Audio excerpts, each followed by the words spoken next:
Ya pemirsa, untuk memperbarui kabar dari lokasi banjir bandang lahar dingin di Kabupaten Tanah Datar dan Kabupaten Agam sudah ada rekan kami, Andri Syaputra dan juga Donald Caniago yang akan mengabarkan langsung informasi terbaru dari sana. Kita menuju ke Donald terlebih dahulu di Kabupaten Agam, Sumatera Barat. Donald, informasi terbaru ada berapa korban jiwa ataupun juga proses pencarian seperti apa di sana? Ya, dapat kami kabarkan pada hari kedua atau hari ketiga pasca banjir lahar dingin yang terjadi di Kabupaten Agam, di mana data terbaru yang kami terima ada sekitar 20 warga yang meninggal dunia dan ada 19 maksud kami yang meninggal dunia, kemudian yang tiga diantaranya masih dilakukan upaya pencarian. Nah, tiga ini satu berada di Nagari Bukit Batabuah ini tempat saya mengabarkan, dan dua lagi berada di Sungai Pua. Dan pemerintah daerah Sumatera Kabupaten Agam maksud kami menerapkan status tanggap darurat bencana selama 14 hari ke depan, di mana akan difokuskan kepada penanganan upaya pencarian korban yang masih belum ditemukan dan kemudian penanganan para pengungsi. Karena di Nagari Bukit Batabuah ini ada sekitar 35 kepala keluarga atau 80 jiwa yang berada di sekolah dasar 08 Kubang Duo dan Nagari Bukit Batabuah ini. Mereka berada di pengungsian ini yang belum tahu entah sampai kapan akan berada terus di sini begitu. Baik. Donald, saya mau mengkonfirmasi kembali, tadi ada 19 warga yang meninggal dunia di lokasi Anda ya. Kemudian ada 3 orang yang kemudian masih dalam pencarian, benar begitu? Ya, 19 itu dimaksudkan adalah di 2 daerah. Jadi satu di daerah Bukit Batabuah, Nagari Bukit Batabuah tempat saya mengabarkan, di mana 8 warga yang memang meninggal dunia di sini dan satu yang masih dicari. Kemudian 7 di antara sisanya berada di Nagari Sungai Pua, di mana 2 di antaranya sampai sekarang masih dilakukan upaya pencarian. Nah, Sekretaris Daerah Kabupaten Agam kemarin mengatakan bahwa bisa saja di daerah Kabupaten Agam secara keseluruhan, di mana yang tiga kecamatan yang terdampak ini yaitu Kecamatan Canduang dan Kecamatan Sungai Pua, serta banjir bandang juga terjadi di Kecamatan Ampekoto yang saat ini kondisinya cukup memprihatinkan dan bisa diprediksi bisa saja jumlahnya menjadi 22 orang nantinya begitu. Baik, bagaimana dengan proses evakuasi hingga pagi hari ini? Apakah ada kendala cuaca bagaimana di sana, Donald?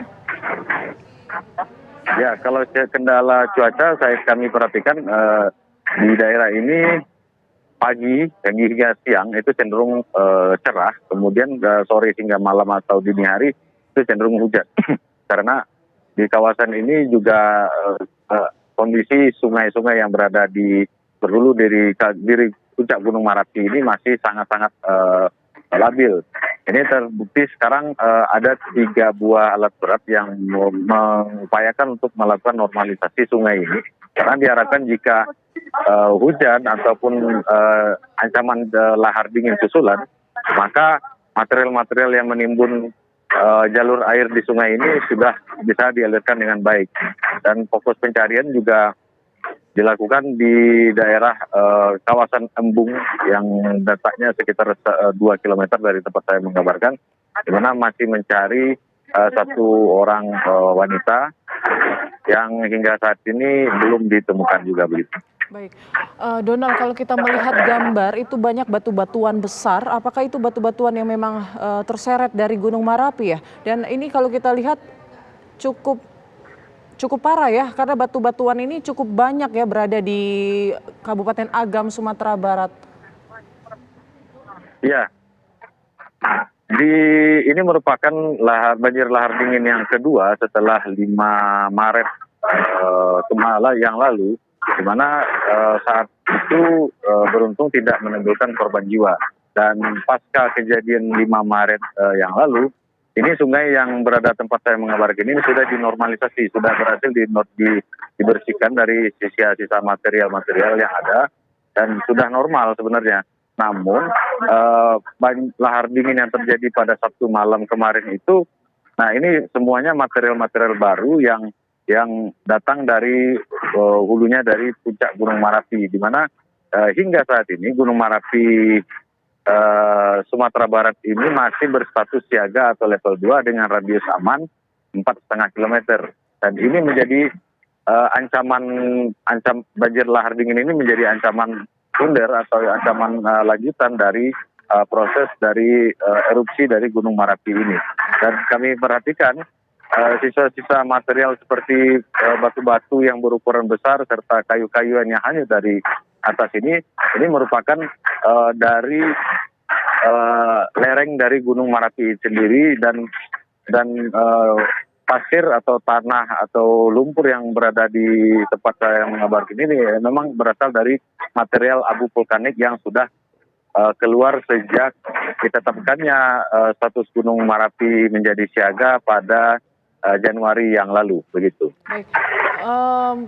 Terakhir mungkin Donald, ancaman-ancaman seperti erupsi, kemudian abu vulkanik dan juga lahar dingin ini apakah sudah diantisipasi oleh pemerintah setempat saat ini?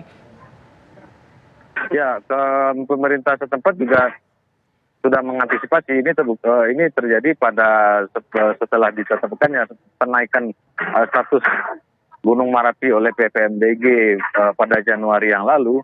Semua stakeholder yang ada di Kabupaten Agam ini sudah mendirikan beberapa posko pemantau serta posko penanganan masa siaga darurat waktu itu.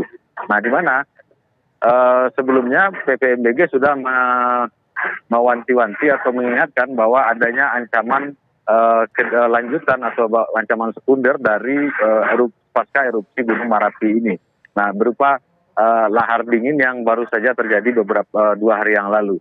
Nah, ini juga menjadi concern dari pemerintah setempat juga karena ini memang sudah diprediksi sebelumnya, namun karena tingginya material atau banyaknya material vulkanik pasca peningkatan status Gunung Merapi ini memang sedikit di luar ekspektasi karena jatuhnya korban, begitu. Baik, terima kasih Donald Caniago mengabarkan langsung dari Kabupaten Agam, Sumatera Barat. Kita juga akan update informasi dari rekan Andri Prasetyo di Lembah Anai dan juga Pak Bupati Tanah Datar, Bapak Eka Putra. Sesaat lagi usai jeda, Breaking News TV masih akan kembali sesaat lagi.